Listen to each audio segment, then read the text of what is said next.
adversary is Batman, and I shall be the victor. One place that not enough people consider going for their video games is their local library.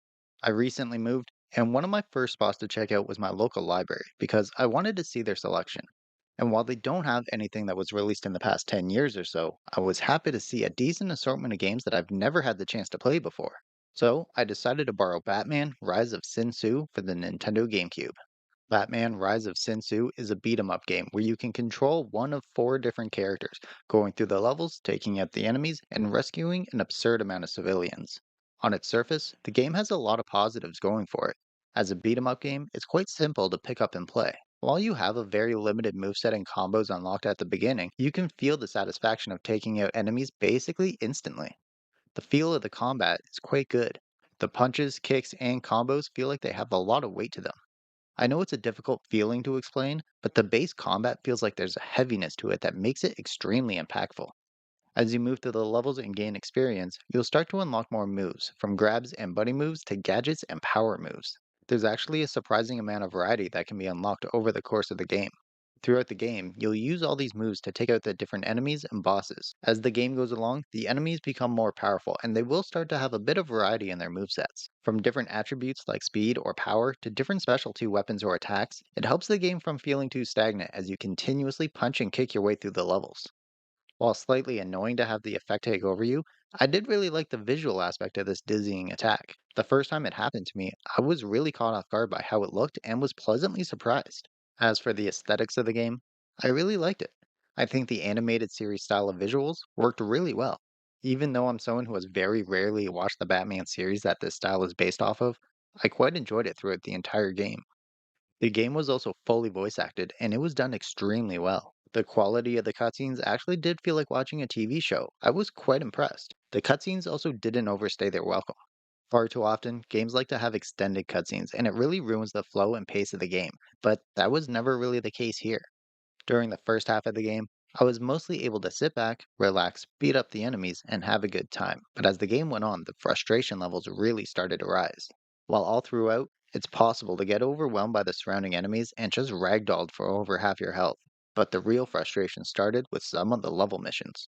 Most of the game, there's a time challenge to find and rescue multiple civilians, but eventually, you get to a level where you need to protect three different doors. Three different doors that can all be attacked at the same time. Three different doors that you need to be in three spots at once.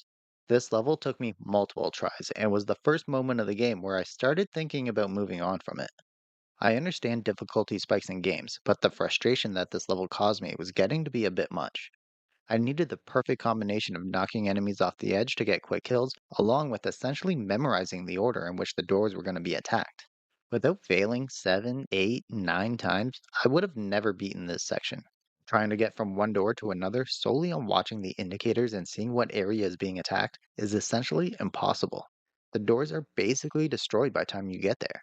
You need to know in advance what door is going to be attacked so you can start moving in the right direction before it starts taking damage.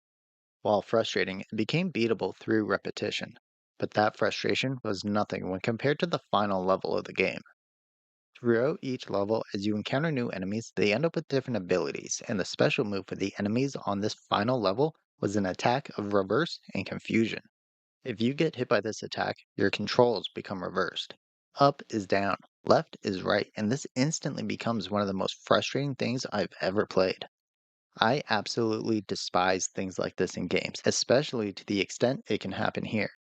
Now, if this was the ability of the level's boss and maybe a few enemies scattered throughout, it would be far more manageable. But every enemy in the level has this attack. Oftentimes, you can find yourself playing more with reverse controls than regular.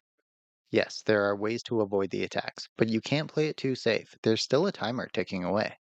If you want to take your time and avoid being hit by those attacks, you're most likely going to die due to time and have to restart anyways.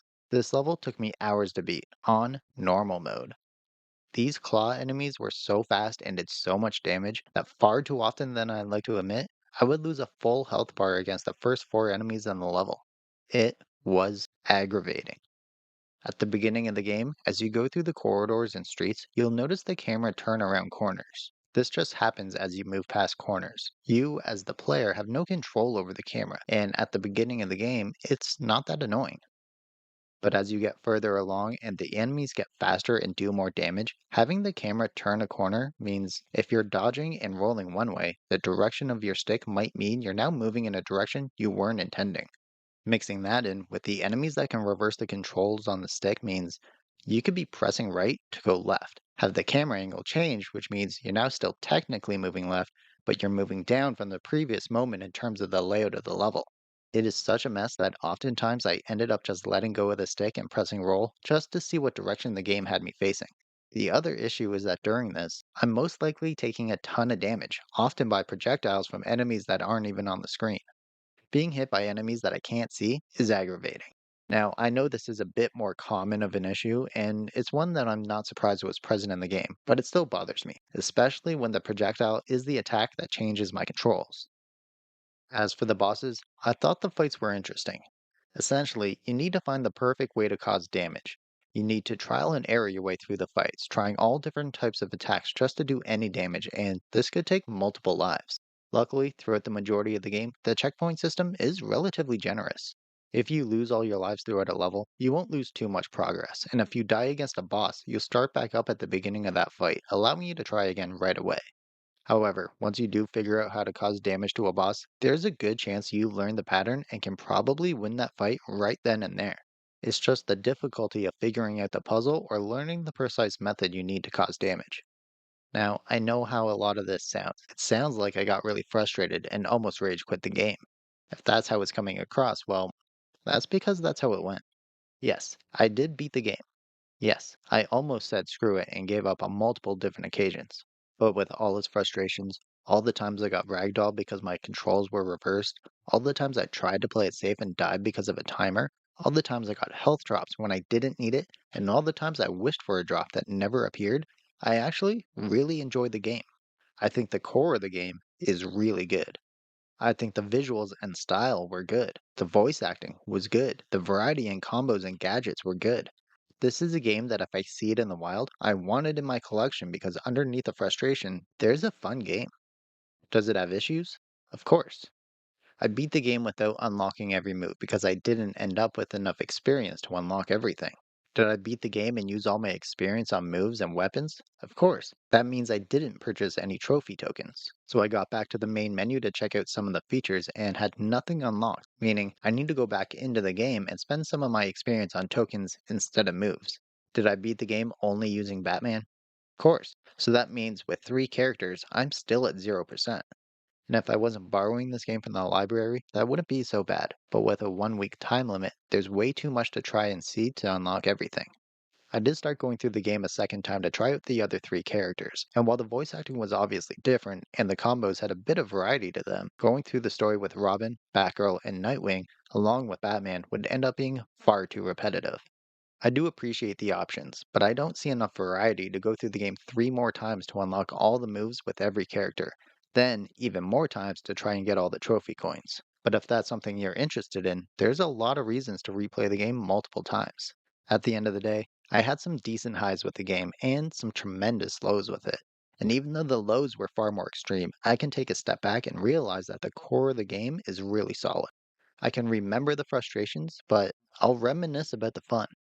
Maybe I wouldn't force myself to finish the game again, but this is absolutely a game I'd like to purchase so I can pick it up and play whenever I get the urge. And there we have it, my thoughts on Batman Rise of Sin Tzu for the Nintendo GameCube.